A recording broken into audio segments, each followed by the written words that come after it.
Okay, I think we're good to go. Good afternoon. Welcome to the October 2018 meeting of the Omaha Public Power District Board of Directors. Our first item on the agenda will be Mr. Burke giving us our safety briefing. Well, good afternoon. You're on the atrium level of Energy Plaza in our auditorium.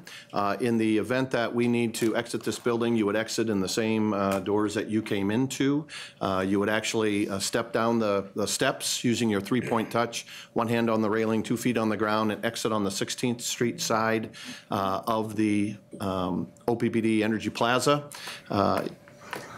If there is a fire, we would ask you not to use the elevators. The AED and the first aid kit are in the cafeteria or on the cafeteria wall on the right-hand side as you go into the cafeteria area, one on top of each other. Is anybody here certified in the use of an AED or in CPR? So we have several in the room as well. And Rod, would you call 911 in the event that we need it? Yes. I would appreciate that. If you have a medical condition, if you could write it down or share it with your neighbor, that would be great. The fire extinguisher is just outside the auditorium here, just around the corner, right by conference room A.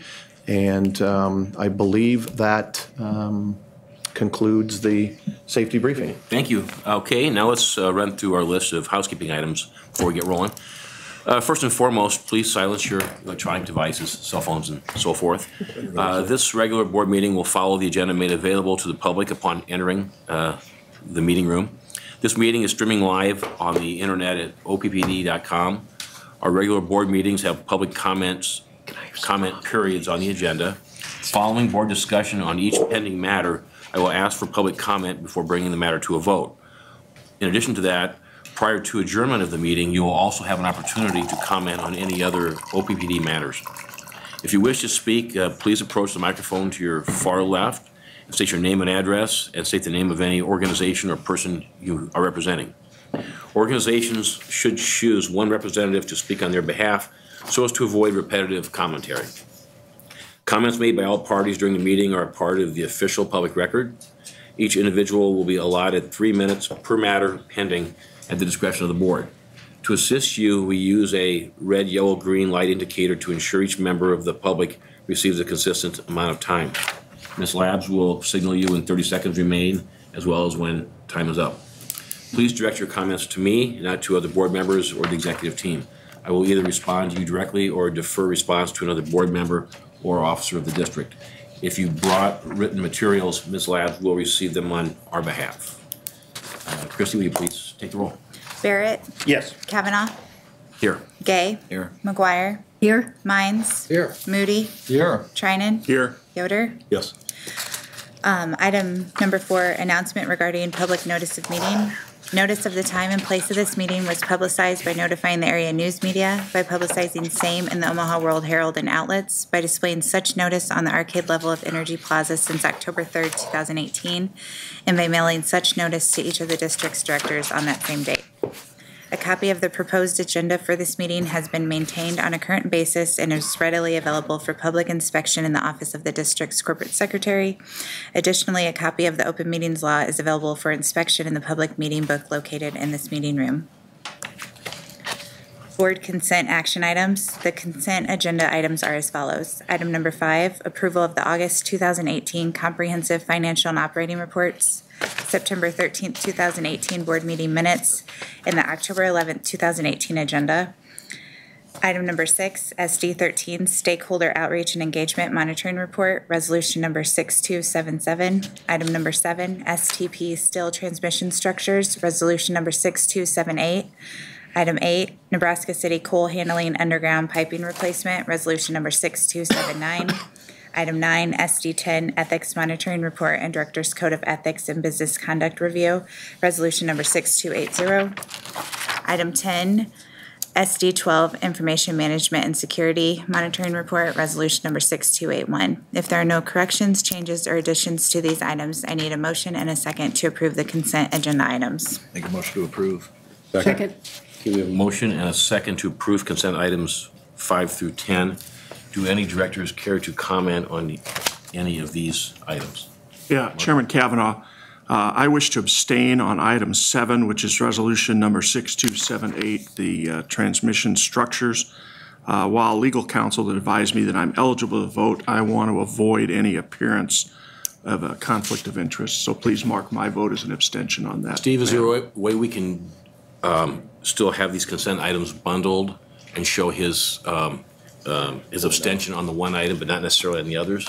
Absolutely. You can leave them exactly as they are, vote on them, and simply have the minutes reflect Director Trinan's abstention, and it will have the same effect as if you'd removed it. And So he can considered still, it he can still separately. vote as a whole, just with the. That's correct. Indicated that the one is accepted. Absolutely.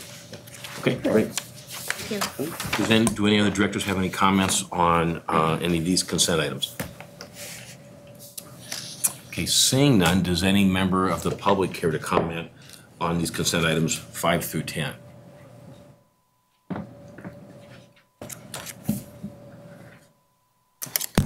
Laverne Train, 49th in Chicago.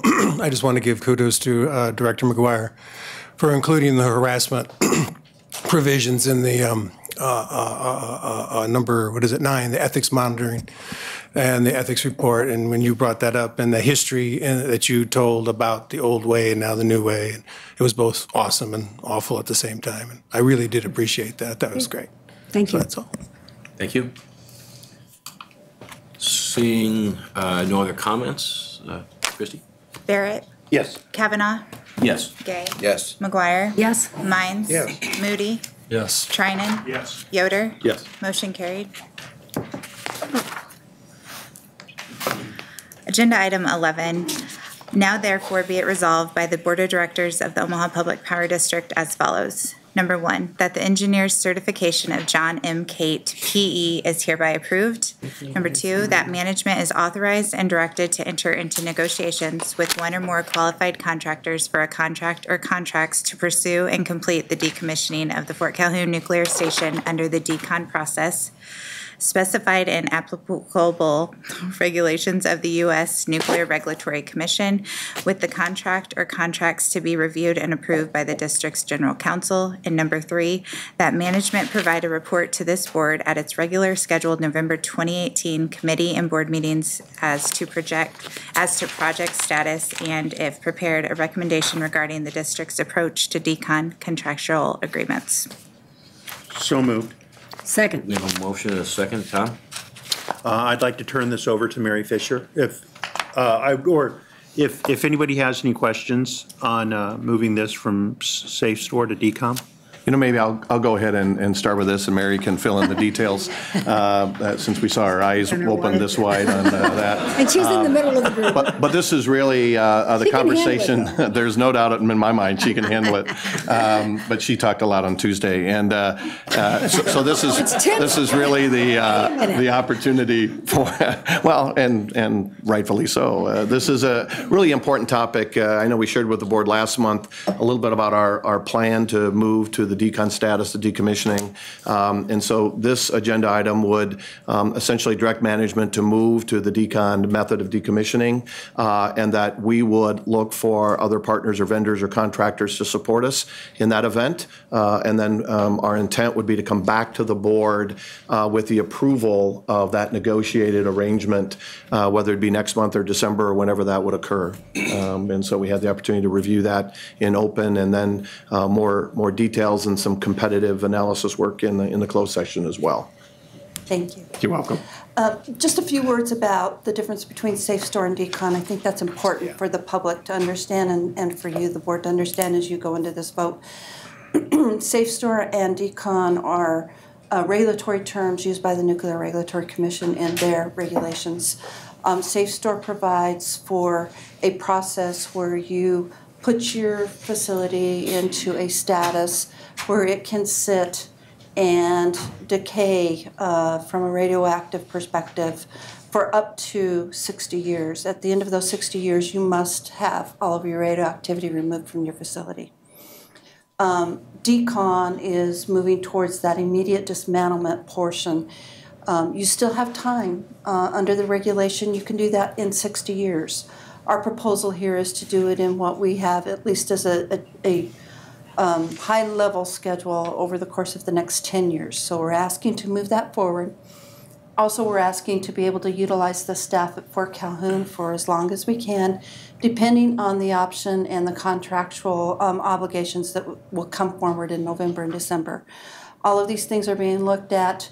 We have 3 different options as we proposed at the committee meeting. All of those 3 involve looking at contractors that can provide us the expertise and the knowledge to help us along in this evolution of the decommissioning of Fort Calhoun. Any questions? So, go ahead, Yeah, Tom. Mary, I have one. I just want to say thank you for your efforts and the people at the plant who've done that. I think they've done it expeditiously, and I think they're above the timeline. And I like the segment or the component where you utilize OPPD staff. That is most important for morale and happiness, and I think they're the best employees out there. So it keeps them working, and it keeps morale as high as possible. Another thing is on the timeline, are you looking at, and I know we talked about when do bricks start falling down and things. You said that's the last phase. Correct. Of after the plant or the reactor is all the guts and other things are removed. Correct. The piping. And you're looking at 12 years, like 2030?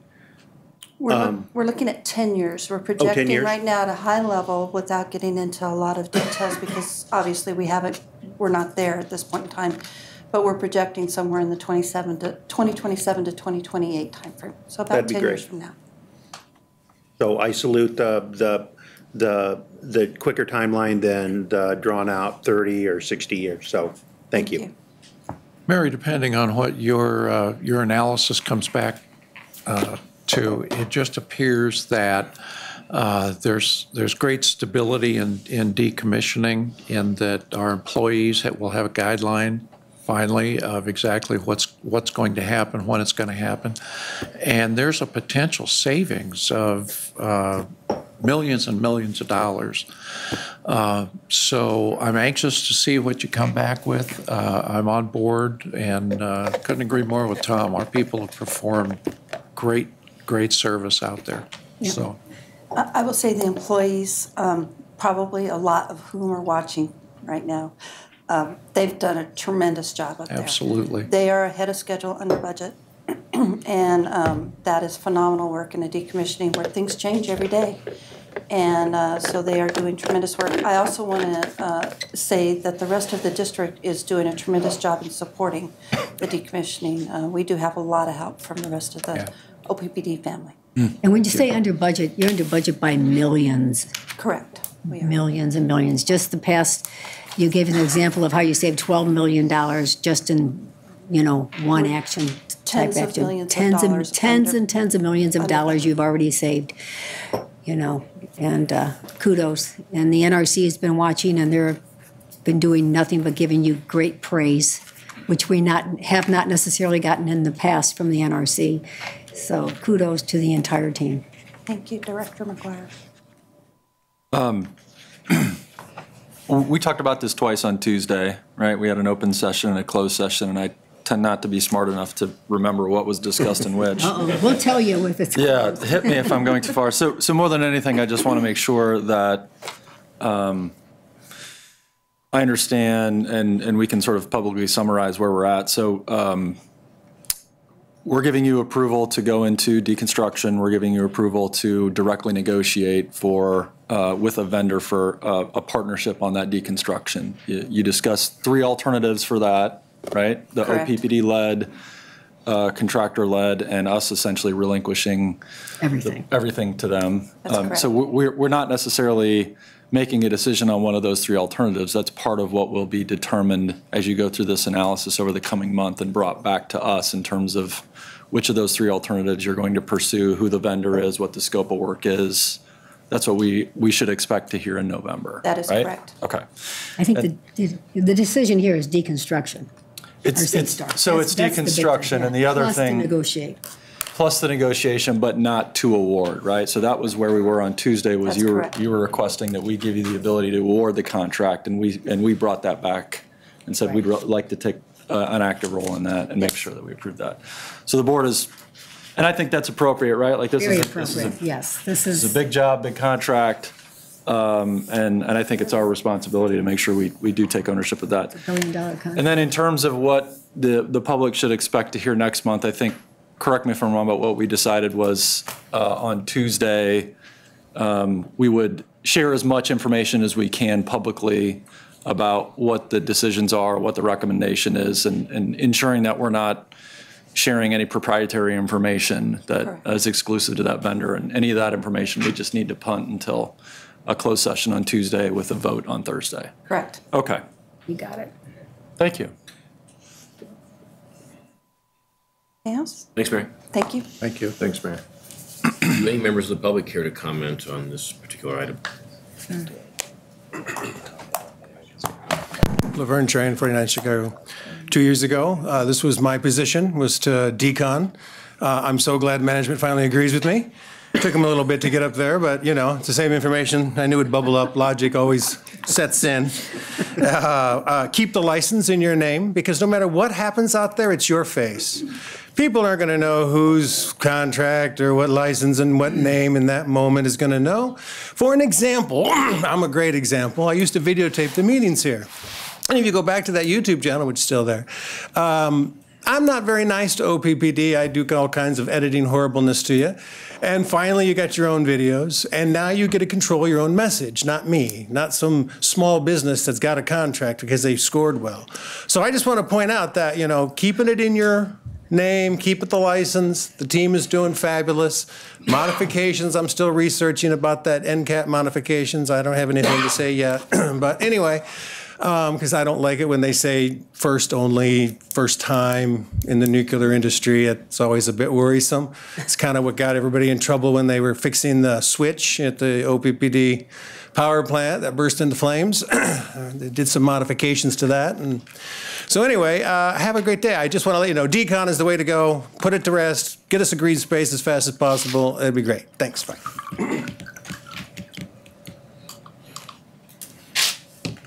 Alan Vovoka, 3719 Hamilton. I made you listen to the list of reasons I thought decon was definitely the correct decision last time. So this time, all I'm going to say is yes, do it. Thank you. Thanks, Alan. Okay, seeing no other comments, Christie? Barrett? Yes. Kavanaugh? Yes. Gay? Yes. McGuire? Yes. Mines? Yes. Moody? Yes. Trinan? Yes. Yoder? Yes. Motion carried. Next item is time for the President's monthly report. Jim? Yeah, very good. Thank you very much. So we're going to start with our September baseload generation. So as you see up on the screen here, the capacity factors for Nebraska City 1, 2, and units 4 and 5. Just a couple things I would mention on that. Nebraska City 1 remained in service during the month of September, with the exception of a 2-day maintenance outage. Nebraska City 2 remained in service for the entire month except for remained in service for the entire month, and it's been 132 days as of the end of the month that it's been in continuous service. So things are going incredibly well there. Units 1, 2, and 3 at North Omaha, even though we don't have them up here, are in reserve shutdown, was in reserve shutdown during the month. Unit 4 was available for full capacity with the exception of about 62 hours of a boiler tube leak, and is operated during the month. Unit 5 was available for full capacity with the exception of some derates due to some wet or poor quality coal because of the rain and some of the moisture that we had over the course of the month as well. And a couple of really positive things on our generating side of the business unit. At the end of September, we call it Department 421, but it's for our peaking stations. They've gone 24 years without a DART injury, and that's an injury that would require days away, restricted, or transferred out because of that injury. Pretty significant accomplishment. And then corresponding to that, our central maintenance group, this is the group that gets called into a variety of different outages. They've been up at Fort Calhoun on all of our generating units. They're typically at a different place every different day. On September 24th, that group, our central maintenance group, surpassed 20 years without a lost time injury. So that's a pretty substantial accomplishment, and really our commitment to the team's safety, not only in generating unit, but across our district. On our September renewables, renewable energy contributed to about 33% of the retail energy in the month of September, and the wind capacity factor was at 43.8%. And year to date, about 30.6% of our retail sales were contributed from renewable energy, and the wind capacity factor was around 42.2%. So I'm going to go into some of our core values, our passion to serve. This is, I really want to thank the board. The board on September 11th, during our committee meeting last month, took a small break to come down and to witness the honoring of our military employee resource group, our veterans resource group, in identifying the first wall of honor at OPPD that will list the men and women at OPPD that served in the armed services. And the board happened to be there, and I tell you, that was really impactful for the employees to have the board be there, part of that. We really want to thank you for that. And so it's just really about our passion to serve and our employees' long-term passion to serve. We're also going to add some board members who actually have had that passion to serve as well over the course of time, and retirees as well. So we'll be continuing that and demonstrating our commitment to that passion to serve. Kind of tied to that, on the bottom right of the screen, we had about 100+ employees out of Fort Calhoun during the Day of Giving that were at the Fort Calhoun and Arlington cemeteries rebronzing the veterans' plaques at each of the tombstone areas. Again, it was just a great accomplishment to be able to do that, and commitment to really respecting the men and women that served and now laid to rest in each of those cemeteries. So we want to thank our employees for that as well. Kind of honoring our community, the United Way had their Day of Caring, we had over 200 employees scattered throughout the community.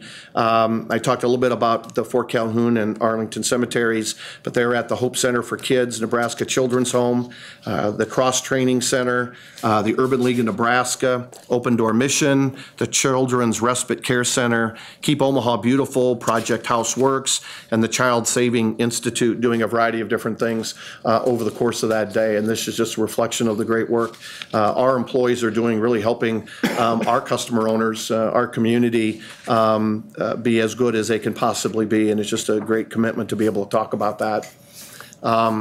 We had our 25-year anniversary banquet earlier this week, and it's for those employees that have been with the district for 25 years. And a couple months ago, Rich Setti, we talked about Rich and the repair bikes that he does, and him and his wife came up to me and he said, thanks for helping me create my marketing video by talking about that. One of your board members, he now is an official not-for-profit organization, but he's doing some really cool things, and it was great to talk to Rich. But another one of our employees, Alan Parente, from our North Omaha Center, and his wife created the Buddy Baseball concept, which has grown dramatically over the last 5 years. And for the last 2 years, they've had this day where they take these special needs kids and they team them with high school athletes to go to Werner Park and essentially play a game of baseball.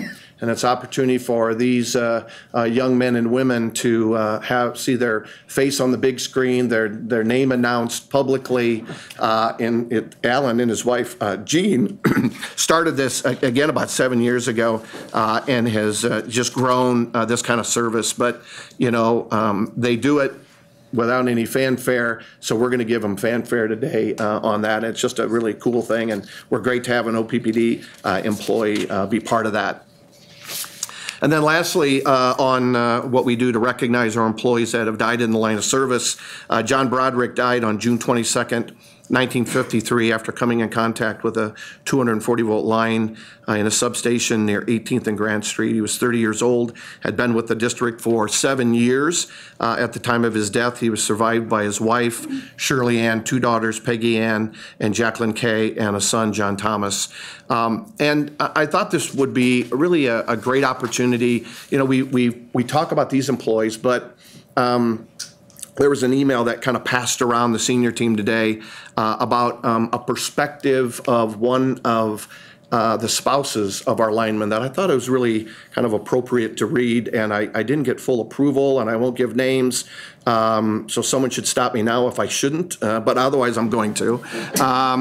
So it's about someone was concerned about a power outage and obviously uses social media to kind of complain about those things at time. And this spouse kind of began her response to that. She said, before you start to complain about power outages, I'd just like to take a moment to have you think about our linemen's lives. My husband has been a lineman for nearly 20 years. He is safe and wise when out in the field. He's already worked 80 hours in the last 7 days and was called in yet again this evening for an outage. And I believe this outage happened to do with a car that hit a pole and created an outage or a switch. I don't know when he'll come home. I don't know if he'll answer my phone call. I don't know where he's actually located tonight. It's a live by the moment in his profession. We, his wife and kids, alter our schedule to fit his. Our linemen work with the lines hot just because they don't want you not to have power.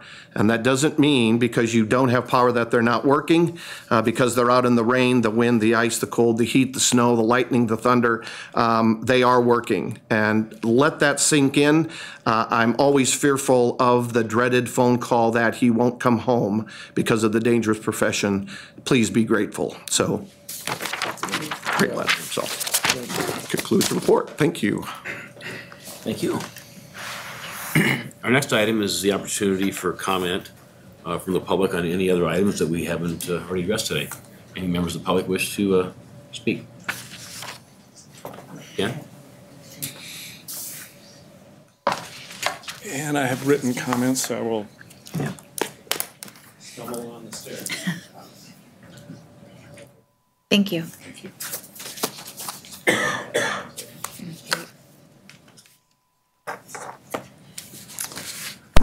Good afternoon. My name is Ken Winston, and I'm representing Nebraska Interfaith Power and Light, and also representing our members that we have who are OPPD customer owners. Since I understand we only have 3 minutes, I will not read my statement. However, there's 3 comments specifically I want to focus on. We want to focus on climate change because that's the most important moral issue of the 21st century. Its most significant impacts are already being felt and will be felt by the poorest and most vulnerable among us, the least of these that our faith traditions command us to protect. We're seeing more and more impacts every year. Matter of fact, just today and yesterday, there are hurricanes devastating the Gulf Coast. And also just this week, there was a report from the IPCC related to climate change. And I have a quote from that. I'd like to make one comment about it. It refers to 67% wind and solar energy. We're actually recommending 100% for OPPD because this is a worldwide recommendation. We also want to talk about affordability. We cannot afford not to address climate change. The costs from climate change will dwarf the costs of changing energy portfolios. Secondly, wind energy is currently the least expensive generation resource. The cost of solar continues to decline. Energy efficiency is the least cost energy resource, period, and provides the broadest social benefits. SD7 should also recognize the impacts of energy policy on OPPD's low-income customer owners. This includes equitable rate structures, low-income energy efficiency programs, and shut-off policies that protect vulnerable customers. As a component of affordability, SD7 should recognize the economic benefits of sustainability, including the things that I already described. Goals. We also understand there are some who oppose setting goals for OPPD. We believe that is unwise. We can't imagine a business or an athletic team that does not set goals. And short-term goals provide the bridge to meeting long-term goals. SD7 should establish clear goals for both renewable energy and carbon reduction with a goal of 100% renewable energy by 2030. 30 OPPD seconds. has an opportunity to be a leader in the region on these issues. SD7 should also establish goals for energy efficiency. As previously noted, it is the cheapest energy resource and provides the most benefits for the most people, including reducing energy bills, reducing generation needs for OPPD, and creating jobs. Finally, SD7 should establish goals for increasing the market penetration of electric vehicles. We appreciate the opportunity to comment on SD7, and we'd be glad to continue to participate in this process as this directive is further refined. Thank you. Thanks, Ken. Any questions? And I have a lot more that I could say, but I only have 3 minutes.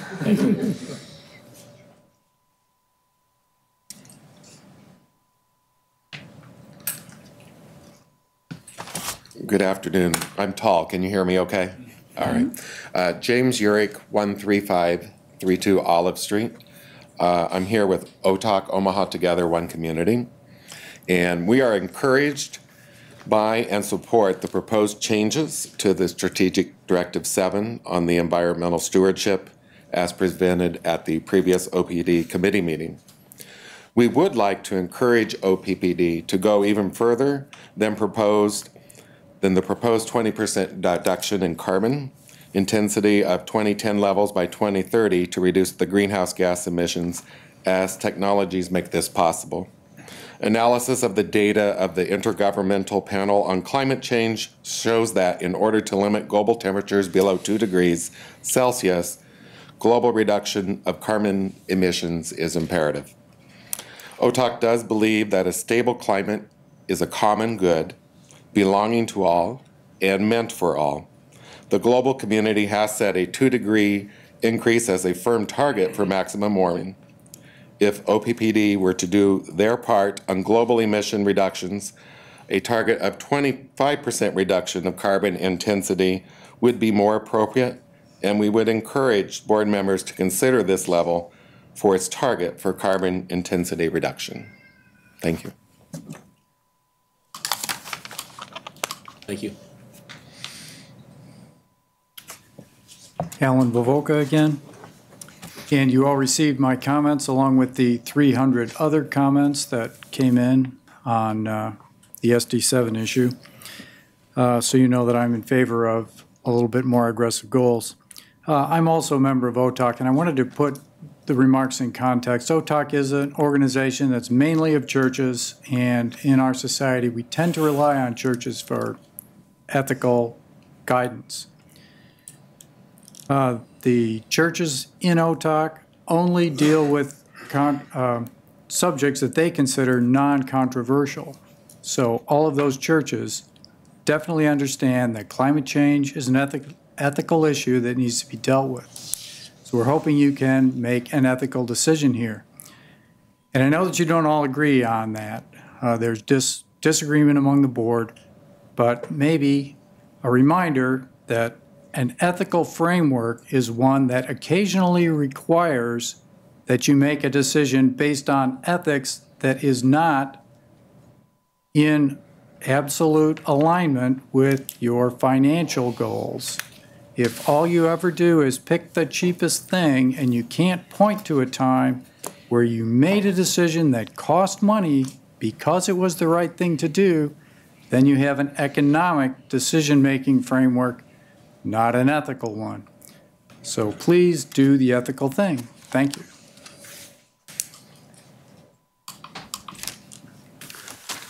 John Pollock, 1412 North 35th Street, Omaha.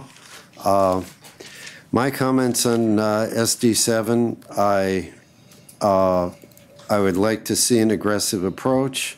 I follow the climate change literature. The IPCC report is just a pretty much middle-of-the-road summary. It doesn't really consider some of the worst-case scenarios. Regarding the carbon intensity, according to the article that came out a week ago in the World Herald, you folks are already doing an incredible job, and you've got nothing to worry about because using 0.777 pound of carbon, you're able to get a megawatt hour of electricity. Now, I considered how much gasoline goes in my tank and how far I can get with that. And I suggest that this is likely to be off by several orders of magnitude, and that it's an example of the kind of confusion that having the carbon intensity as a primary standard will engender. In my profession, I think it's kind of like having a wind chill. You can give people a wind chill, but sometimes they'd rather know what the temperature is and what the wind is. In this case, what your renewable standard is, how much electricity you're generating, and how much carbon you're releasing to do it, are the primary numbers. And this is some kind of mashup that I don't think people are going to understand very well. Regarding the actual weather, we're going to continue to be far below normal temperatures into early next week. Most of the area is going to probably see a hard freeze Monday morning. If they haven't already, there'll be a few sheltered spots that might just have a light frost, but it's going to end the growing season for a lot of the area. After that, it's going to warm up again. The low pressure system that 30 seconds. the trough that's been over the western U.S. is going to move out to the east, and it's going to give us a period of mild, dry weather that we like to enjoy in the autumn, only it's a little late this year. That's it. Thank you. Thank you, John.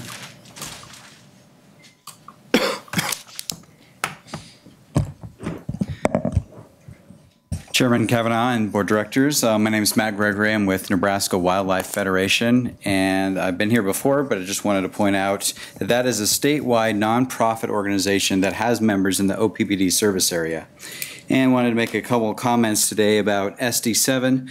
But first I want to thank the board and applaud them for having the difficult conversations about carbon emissions that you've had in committee meetings.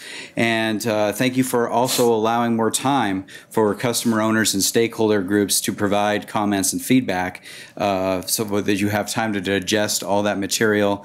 And you know, this is serious business. There's a lot to consider, and it shouldn't be rushed.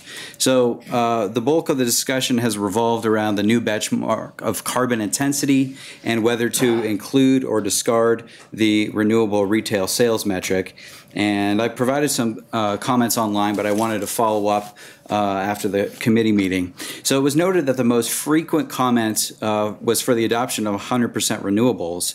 And while I personally am in favor of more shorter term, more easily attainable goals with years attached, there are board members that would like to keep the goals and the benchmarks in SD7 more general.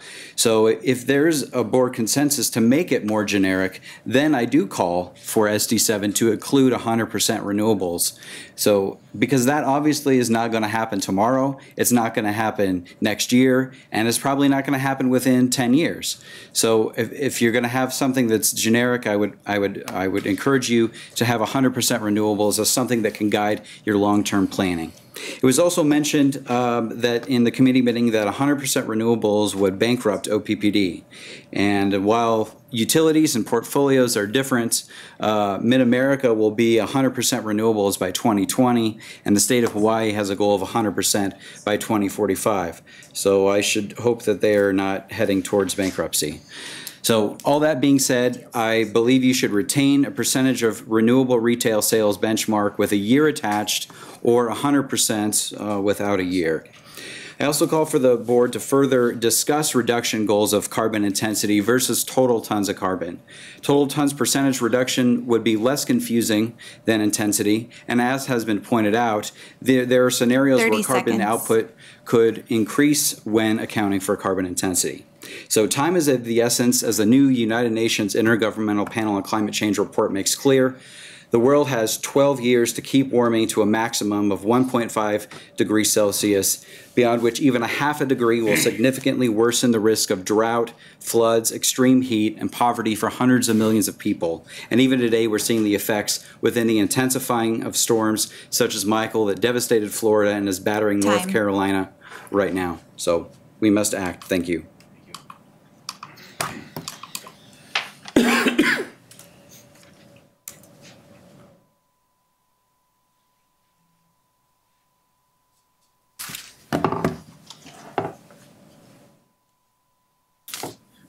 My name is Mark Welsh. I live at 5611 Howard Street in Omaha, Nebraska. I'm here representing Nebraskans for Peace. We've got over 1,700 people in the OPPD district. OPPD started with a renewable goal of 10% by 2020, just a few years ago.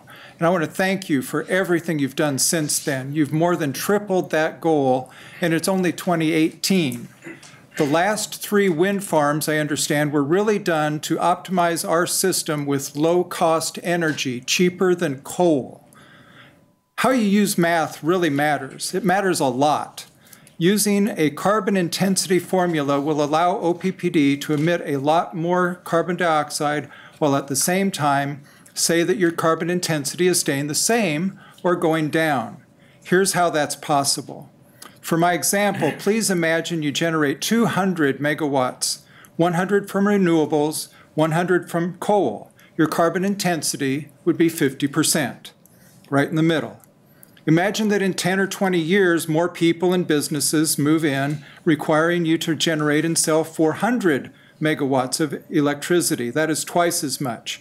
If you double the amount of coal you burn and double your renewables to meet that demand, your carbon intensity would still be 50%.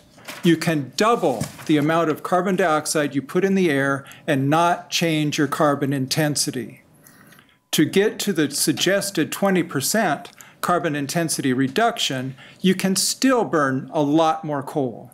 A 20% reduction in my example would be reducing the 50% to 40% carbon intensity. To do that and meet your larger demand, all you would have to do is slightly increase your renewables and slightly decrease your additional coal burning. You can meet your goal of a 20% reduction in carbon intensity while at the same time increasing the amount of coal burned by 60%. Here's how it works. If you generated the larger demand with 160 megawatts of coal and 240 megawatts of renewables, your carbon intensity would be 40% down from 50%. But you would be putting 60% more coal into the air. This is not reducing your carbon footprint. By using a carbon intensity goal, you will not know if you have reduced carbon's footprint for OPPD. Carbon intensity does not target carbon emissions. A percent renewable goal would help meet a carbon intensity goal, but a carbon intensity goal will work against a percent renewable goal. The public is confused by carbon intensity. If they don't like math like I do, it's hard to understand. Thank you. Thank you, Mark. Thank you, Mark.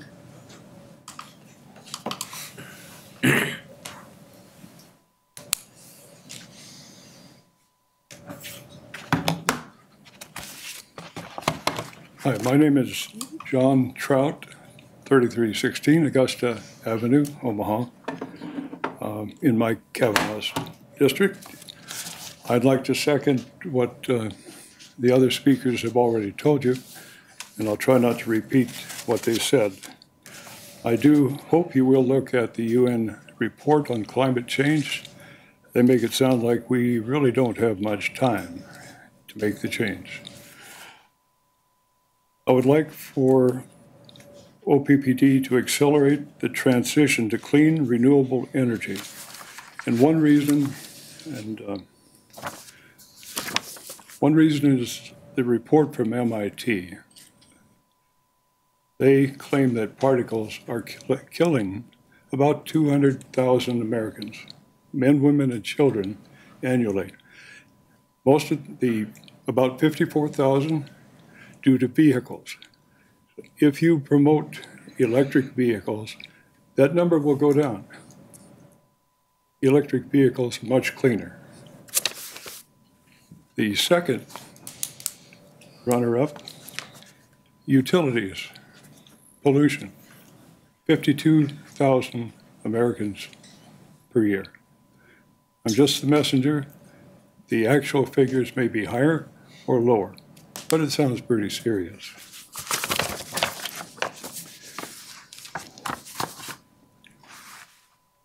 I would like for OPPD to plan or publish a plan and a schedule to lower monthly bills to at least as low as those of Mid-American Energy Company. Currently, if this would like you to check the figures, it looks right now, I'm an average customer. I use about 1,000 kilowatt hours a month. And if these figures are correct, I could save $186 per year if I lived in Mid-American's territory. So please check the figures and see what you can do. 30 seconds. Okay. I'd like you to publish a plan and schedule to lower the emissions of mercury, carbon dioxide, toxic particles, and radioactive molecules.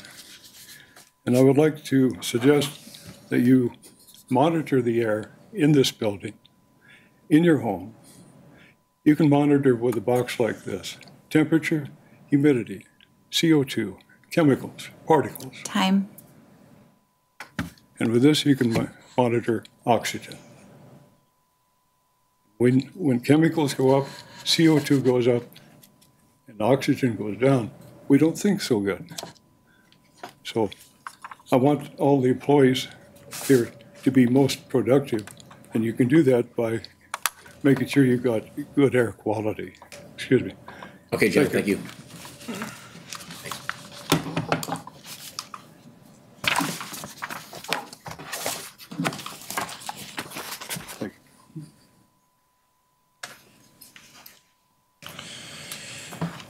Hi, I'm Liz Veazey. I live at 912 North 49th Street in Director Barrett's district. I'm a Sierra Club member and a member of Nebraskans for Peace. I submitted one of the 300 comments. And I also appreciate you guys extending the time period and really trying to engage member owners. I guess two things, and maybe I'm the only one who's concerned about this, but I'm concerned that you guys removed energy efficiency from SD7. I saw it's also removed from one of the other SDs that it used to be in. So I think now it's maybe only in one. And then the main thing is, along with everyone else, the 100% renewable goal. I'd really like to see that, and I've heard the same concern that others mentioned about how it would bankrupt OPPD, and then also about how, but I've also heard staff express a desire to be on the cutting edge. And I think, historically in some ways it seems like OPPD management and the board has been stuck in the status quo, and that's really cost us. I think, I didn't live here. I haven't lived here for that many years, but Fort Calhoun, like how many hundreds of millions of our dollars have been thrown away on that? So I think that we have to challenge, and think outside the box and think bigger, and think about some of the mistakes in the past and how we could avoid those in the future. But I think OPPD picked the 30% renewable goal and should really be congratulated for meeting and exceeding that. And I think that, OPPD, as someone else had mentioned, has said, wind is the lowest cost energy source. And I think Rocky Mountain Institute just did a study, and Excel got bids in Colorado for new wind and solar. I think it was last year. They were actually cheaper than continuing to run 3 out of 4 coal plants that they looked at. So I think that, it's also, I'm not sure how that this is going to bankrupt us when that, looking at the market. So I think that, the question is why, is that really the case? And why is that the case? And how can we get beyond that? And how can we work together to figure that out, right? I really want to challenge OPPD to be on the cutting edge and commit to 100% renewable. I think OPPD would be one of the largest utilities in the world with that commitment. I think being on the cutting edge and having that commitment could increase access to 30 seconds. Lower cost experts like folks at the Sierra Club or Rocky Mountain Institute. Foundations would be willing to provide funds to support technical assistance. I think we could make this happen if we commit to it. I think customers could be engaged in a lot, hey, we need your help to go 100%. get a smart thermostat, time of use pricing, charge your EV at night, get electric water heater that's grid connected, do on-bill tariffed energy efficiency financing, lower the peak, do electric school buses. Time. Bring in local experts to brainstorm together, bring in customer owners. So let's become a global leader and all work together to do 100%. Thanks. Thank you. Thank you. Okay, we're adjourned. No. We have more. Hold on. I'm sorry, I didn't know. No, and David, I need to actually. David Corbin, Chair of the Nebraska Sierra Club, 1002 North 49th Street.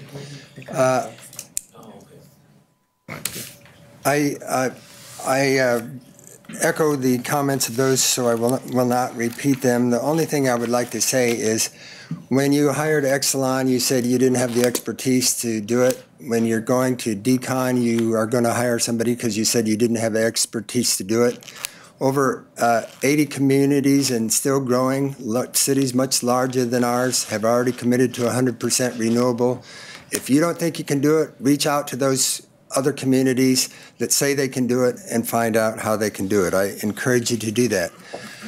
You've heard me say this every month. I'll say it again. I still don't see anything in there about the Green Fund.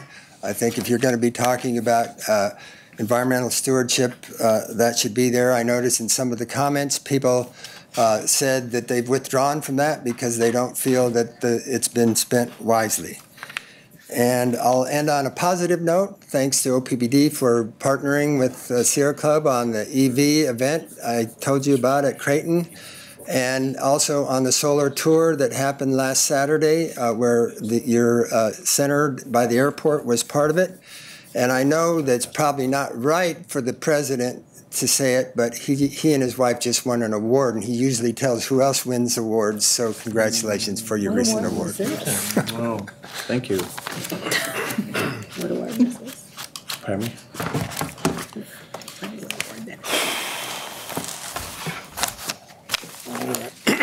What are we talking about today?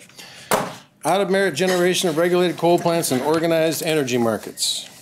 Within SPP, there are two energy markets, a day-ahead market and a real-time market. The day-ahead market seeks bids the day prior to when energy will be needed, based on the projection of what demand is going to be. Within all U.S. energy markets, 95% of all energy transactions are scheduled in the day-ahead market. The real-time market operates as a supplement to the day-ahead market to help balance the actual load observed in real time with the energy supply. SPP allows generators to self-commit or self-schedule into the day-ahead market. For coal units, this is sometimes referred to as coal self-dispatch. When a utility self-commits a unit, the unit will be operated by the utility whether or not the revenues for electricity provided by SPP are sufficient to cover the marginal cost for making the electricity, let alone sufficient to provide a profit to the utility. These coal-fired units that self-commit are at best partial participants because the self-committed resources do not respond to the market's price signals. Such coal units operate regardless of the clearing prices, and it operates regardless of the revenues it receives from SPP to generate electric power. Some of the reasons for self-commitment may include contract terms for coal plants, low gas prices that reduce the opportunity for coal units to be economically cleared in the day-ahead market, long startup times, and a risk-averse business practice approach. If locational marginal pricing in the day-ahead market is hovering around a self-committing coal unit's marginal cost, the unit's operator may choose to just run the plant on the assumption that the profits it makes when the LMP is above the unit's marginal cost will outweigh the losses when the LMP is below the unit's marginal cost. If an electrical generating unit is called to operate by the market rather than through self-commitment, the market rules are designed to ensure the unit is made whole. Thus, units that are committed by the day-ahead market are given reassurances that the cost it incurs to operate in the day-ahead market are covered. However, only utilities that are called by market are eligible. So self-committed market units are ineligible to receive make-whole payments. Entities that are truly participating in the market are essentially guaranteed to at least break even at the end of the day. However, units that self-commit are theoretically at risk of operating at a loss.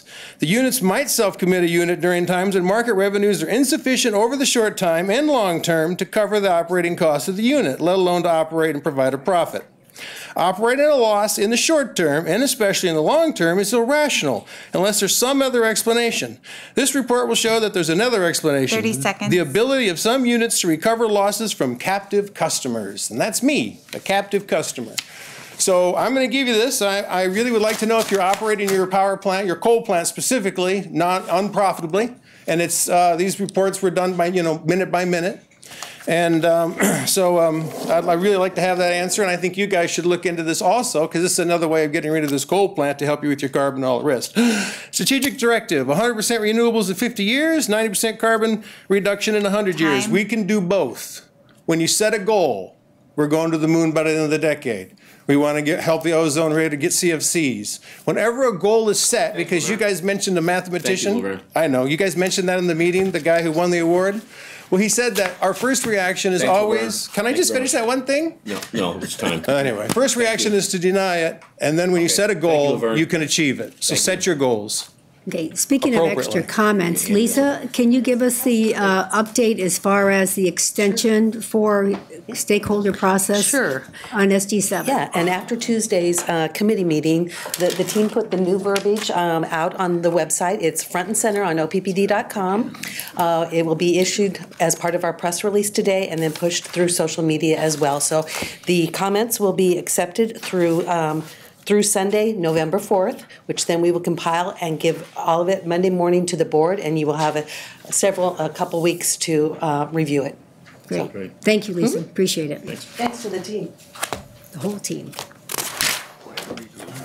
Okay, that's all we have. We're adjourned. Thank you. Thank you. We'll be recognized by the minute.